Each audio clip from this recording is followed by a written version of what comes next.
You an outdoor enthusiast? Maybe you're just an off-gridder.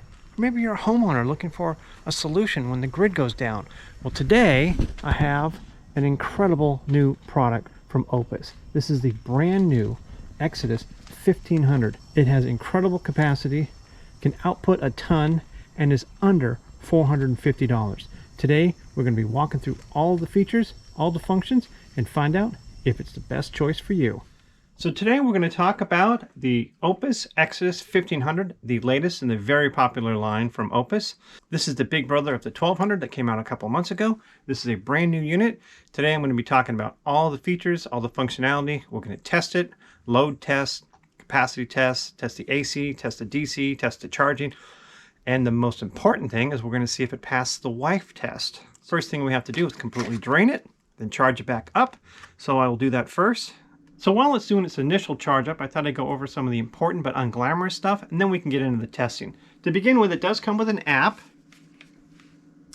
To use the app, you just scan the QR code on the top. The app lets you do everything that the screen can do. You can see input, output, state of charge, turn on fast charging, all sorts of stuff. It does have a really nice manual that has all the instructions that you need. It is lightweight, compact, and portable. It's a little bit bigger than the OUPES Exodus 1200. It's about 30.5 pounds, but it's still very, very portable. It comes with an AC charging cable. It comes with an Anderson to car charger. And one of my favorite things is it comes with an Anderson to MC4 adapter. So now let's dig into some of the specs. So it is rated at 1500 watt. It can do 1700 watt boost, and it can do 3600 peak power. And we'll be testing all of that. Now on the DC side, it comes with USB-A 18 watt max, USB-C 140 watt max. It comes with what I call a cigarette lighter. So we'll be testing that. It has these, but I can't test any of that. Now the rated capacity is 1,488 watt hours. So we'll test to see how close it gets to that. We'll see how efficient it is. We'll be testing all the AC, all the DC, and we're going to be doing that all-important wife test. So all of that is coming up. So I'm going to be doing a capacity test in a few minutes when the unit is fully charged, but I wanted to circle back to their app. I was using their old app because I have the Exodus 1200 and it was actually hooked up to their old app. So I want to make sure everyone knows that they have a new app, and their new app is called Cleanergy, and it is an improvement on their old app. So here it is, and I'm going to show you how easy it is to connect to the unit. Now you got to make sure that your Wi-Fi and your Bluetooth is on. You do that by clicking this button. You can see it's off. Click this and you can see the Wi-Fi and the Bluetooth icons are going. I have already downloaded it, but it's just like the before. If you scan the code up here, you can download it. Again, my problem was I scanned that, but it loaded the old app. So I'm going to show you how easy it is to add it. You click add device, you can see instantly it sees the Exodus 1500. And that's the thing, is the old app was a little clunky and hard to connect. This, seamless. Look at that, now I'm connected. Now from here I can do everything that I can do in the screen. I can see what's coming in, what's going out. Right now I'm only charging it, so there's only stuff coming in. I can see state of charge, I can turn stuff on and off. Here's the DC and the AC. You can see both of them are on. There I turned them both off. I've turned them both on. So it's a very powerful app, very easy to use, very easy to connect, and it shows you everything that you can see with the screen. So the unit is now charged up, so I'm going to unplug it from the wall, and I'm going to plug in my space heater. I'm going to do about a 0.4 C capacity test.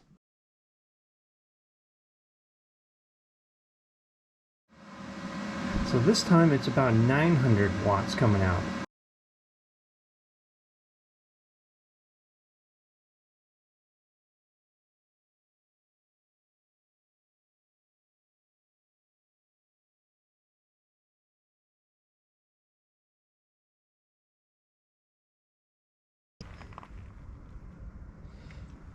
So I'm going to start with the lowest amperage, a small 1/2 horsepower motor, all the way up to the largest one, which is going to be a 21-gallon Harbor Freight compressor.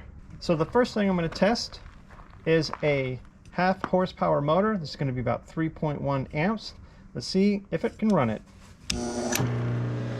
No problem at all. Next up is a rigid shop vac. This is going to be 9 amps.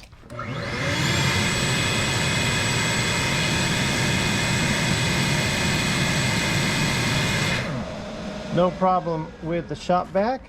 Next, we're going to do a 6-gallon air compressor. This is going to be 10 amps.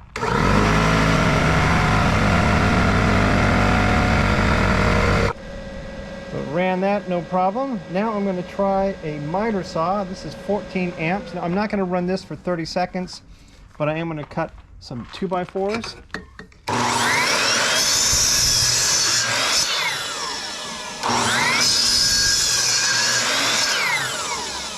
All right, so it's handled everything so far.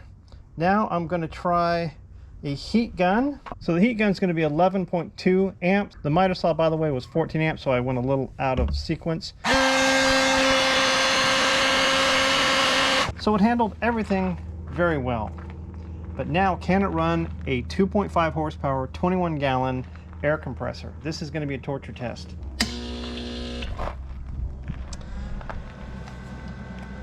And no,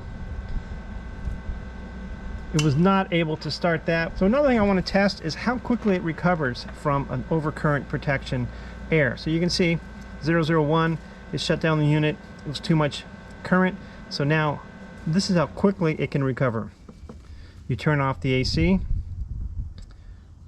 you turn on the AC, and instantly it recovers. Other than that massive 2.5 horsepower air compressor, it easily handled everything else. So now let's have some fun. Let's see if it can run multiple things at once. Small motor, and then we'll see if the heat gun will run at the same time.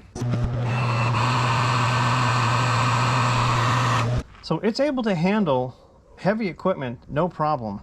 The only thing it doesn't do is at peak power of 3600 watts, I'm not able to get that to happen. So for my next test, I want to see how close to 120 volts the Exodus 1500 stays at under a heavy load. As you can see, it's 119.2 volts, and I'm going to apply a load. I got my space heater hooked up. So that's on medium. Staying pretty much at 119. Now it's on full blast, and you can see it's pushing up on the 1500 watt rated power. So now I want to see how well it does on boost mode power. Does it still stay roughly at 119, 120?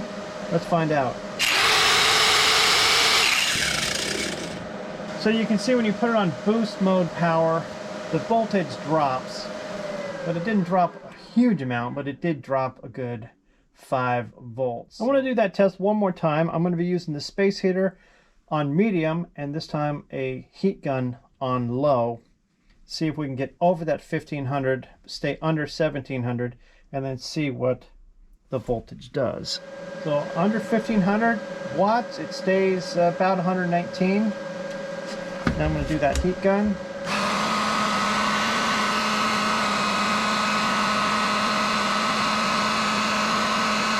Well, I ran that close to 30 seconds. You see the voltage stayed pretty good. I'm going to try it one more time with my space heater on high and the grinder.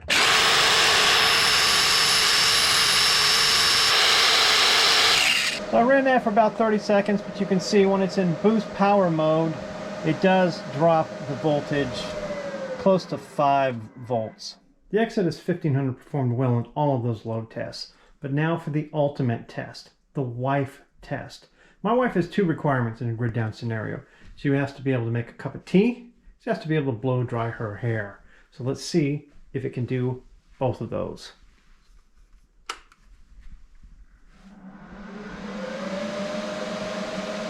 Look at that, no problem. Now we'll be able to blow dry her hair.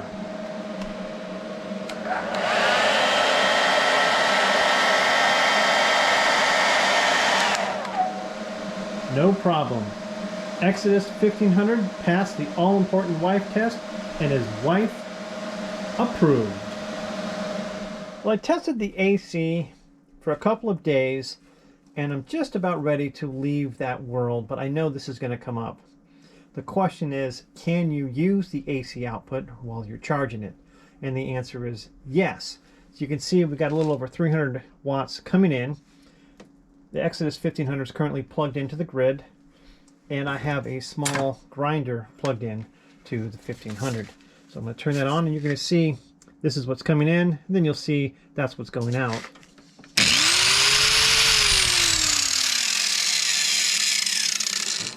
So you can definitely use the AC while it's plugged in. In fact, this unit has an EPS function, meaning emergency power supply. Now this is a non-professional UPS function and is not 0 millisecond switching. So do not use this somewhere like a data center or somewhere absolutely critical. But it is a cool feature if you want to use the Exodus 1500 as basically an EPS. So you have something plugged into the Exodus 1500, the Exodus 1500 is plugged into the grid, you're using it, the grid goes down, it will within a few milliseconds switch over, so you shouldn't have any loss. So you can use it for a lot of things, but just remember it is a non-professional UPS function and is not 0 millisecond switching. So now I'm going to shift gears and talk about the DC briefly. I don't do a lot of stuff with DC, so I don't have a lot of things to test. But to turn it on, you just click the DC button. You can see it comes on there. I'm going to turn the AC off. And then it has USB-C, USB-A. It's got a cigarette lighter, and I'll test those. But, you know, like I don't have these and I don't have those, so I can't test them. You can see these work perfectly fine. Charging up my GoPro batteries. See that light comes on that shows that it's working. While we're here, I'm going to charge up my cell phone.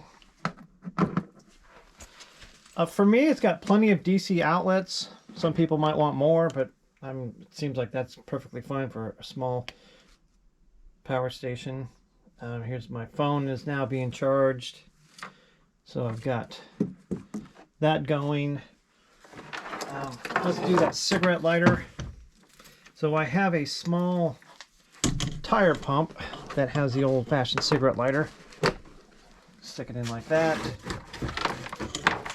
And then here it is.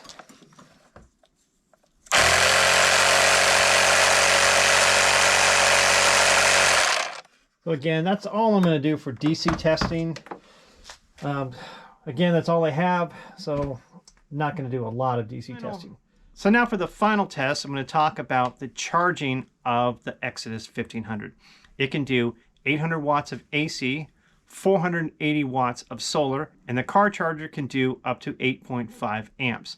It can charge from 0 to 80 in 2 hours and 0 to full in 3 hours. It has a fast charging and a slow charging mode. You can access that by your app. It's really easy to change back and forth. You just have to make sure that the AC output is off if you're switching between fast and slow charging. Now that's what the manual says.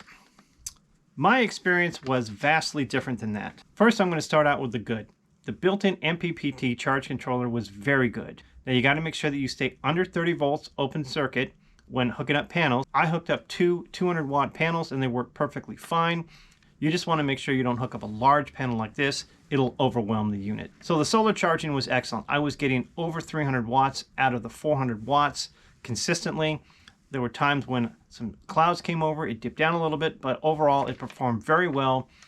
Excellent for a unit like this. So I was very happy with that. The AC charging on this unit is just slow.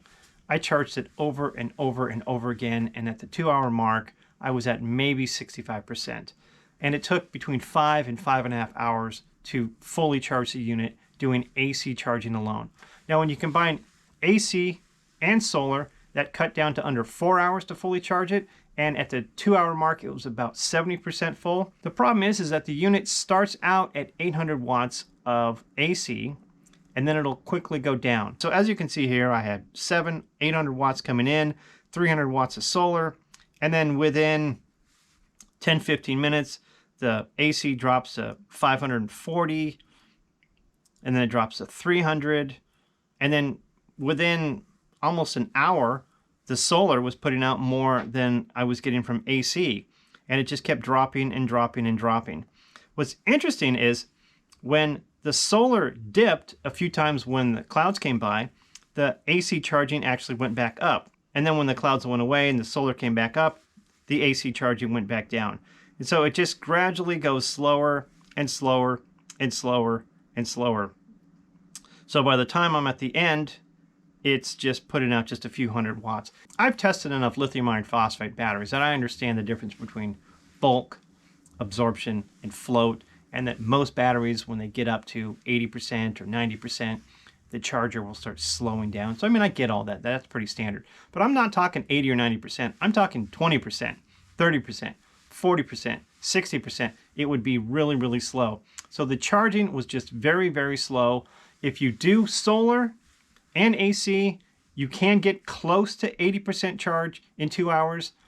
So that wraps up all my testing. Now I'm going to give you my assessment of my experience with the last couple of weeks of testing the unit. And to start with, I really like the unit. I was impressed with a lot of the features, but this is not a commercial for OUPES, and I'm going to go over all the good and all the bad. You can take all of the information I give you, and then you can decide if this unit is going to be the best for you.